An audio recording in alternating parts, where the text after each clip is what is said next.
Good morning, everyone. Someone once said that the land of Israel may not be very wide and may not be very long, but it's very deep.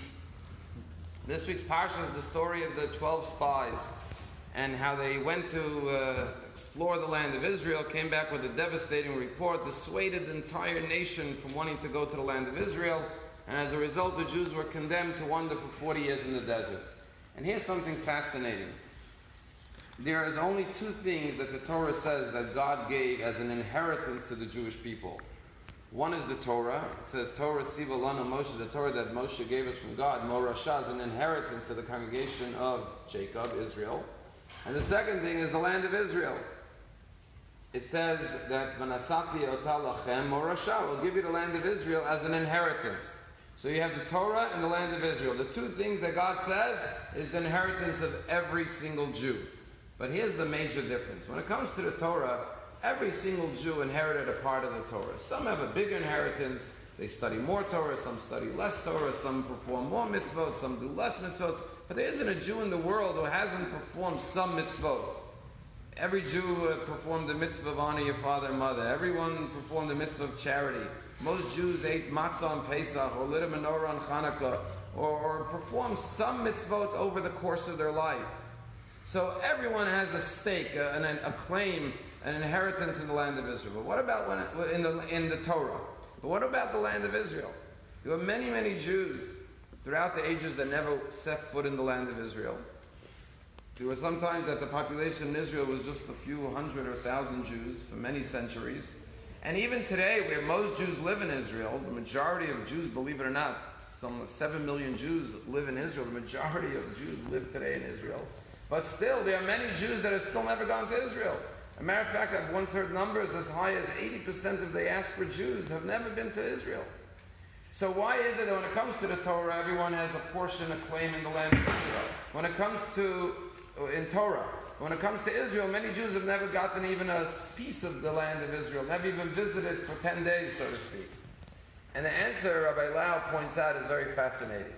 He says it all goes back to how the Jews received the Torah versus how they received the land of Israel. When God came to the Jews and said, do you want the Torah? What did they say? Na'aseh v'nishma.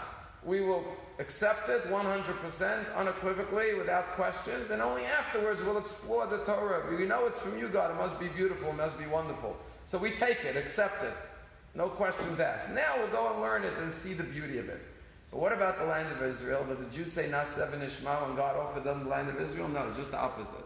They said, we want to go check it out first. Hatova hi imra. We want to see if it's a good land or a bad land. Hashmena hi imraza. Is it a fat land, a fertile land, or a lean land? And then we'll decide later. They didn't approach it with unconditional acceptance and love. As a result of that, until today, 4,000 years later, we've never fully inherited the land of Israel. And this is true till today. When you go to Israel, there's two ways to travel to Israel. Some people that come back from Israel, they're so inspired. It was such an uplifting, holy experience. I was at the Kotel and I met such amazing people there, and I saw the beauty of the land and the holiness and the depth of the land and the history of the land. And other people, they come back, the falafel was pretty good, I liked the beach in Tel Aviv, it was nice, It's like they visited two different countries. And the answer is you could go the way the Jews accepted the Torah. Na'aseh v'nishma, this is God's promised land to the Jewish people. Now I want to go see the holiness, the richness, the beauty. But if you go, let me go check it out, I'm like a tourist, then the land doesn't appear to you in all of its depth, and all of its glory, and all of its holiness. I tell a story about this princess who had many suitors. She was a beautiful princess. And she wanted to test out the young men who were coming to date her. So what did she do? When somebody would come see her, she would have him ushered into a beautiful room with beautiful artwork and furniture. And she would set the table with beautiful food. And she would also put some books on the table. And then she would go into the other room and look through a spy hole.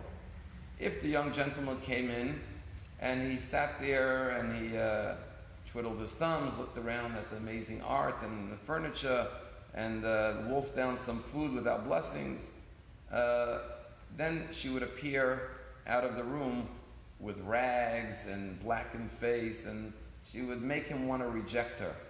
But if she saw that the young suitor sat down and he made a blessing on the food, and then he took out a book and started studying Torah and focused on the spirituality and learning, then she would appear in all of her beauty, in all of her charm, in all of her royal garments, and embrace the young man. And this is what the land of Israel is all about. If we come to the land of Israel with holy eyes, looking for his spirituality, for his depth, for his holiness, Israel appears in all of its majesty.